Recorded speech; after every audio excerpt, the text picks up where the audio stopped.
நம்ம இன்றைக்கி எந்த இடத்த பார்க்க போகிறோன்னா, ஒரு தோட்டம் அழிஞ்ச இடம் தான். இந்த பாருங்கள், தோட்டம் அழிஞ்சு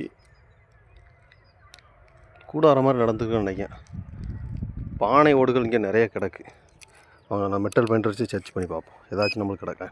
ஆனால் இந்த இடத்துல வந்து நிறையா சிந்திச்சவன் நாகரிக மாதிரி நிறையா பானை ஓடுகள் உடஞ்சி செதறி கிடக்கு. பாருங்கள், நீங்களே பாருங்கள், செதறி அவ்வளோ பானை ஓடுகள் கிடக்கு. இதில் ஏதாச்சும் கிடைக்கான்னு பார்ப்போம். நம்மளுக்கு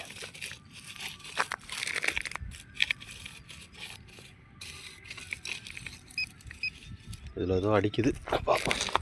இந்த பானைக்கு இந்த ஓடைக்குள்ள ஆமாம் ஏதோ காயின் மாதிரி கிடக்கு. இந்த கிடக்கு பாருங்க, 5 பைசா காயின்னு நினைக்கிறேன்.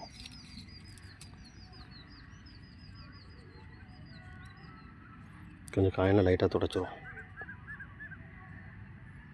5 பைசா காயின்னு தெளிவாக காட்டுறேன். 1965. ஆனால் துருப்பிடிக்காமல் இன்னும் கிடக்க. சமீபத்தில் உள்ளதான் நினைக்கிறேன். 5 பைசா காயின்னு. யாராச்சும் இந்த காயின் உங்களுக்கு தேவைன்னா நம்ம கமெண்ட் பாக்ஸில் மொபைல் நம்பர் டைப் பண்ணி அனுப்புங்க, நானே கால் பண்ணுறேன். சரிங்களா? காயின் கொஞ்சம் தெளிவாக தெரிய மாட்டேங்க.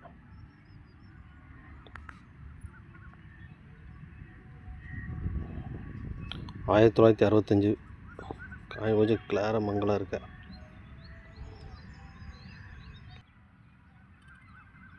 1965 உள்ள காயின். இந்த காயின் யாருக்கும் தேவைன்னா கமெண்ட் பாக்ஸில் மொபைல் நம்பர் போட்டு கமெண்ட் அடிங்க. நன்றி.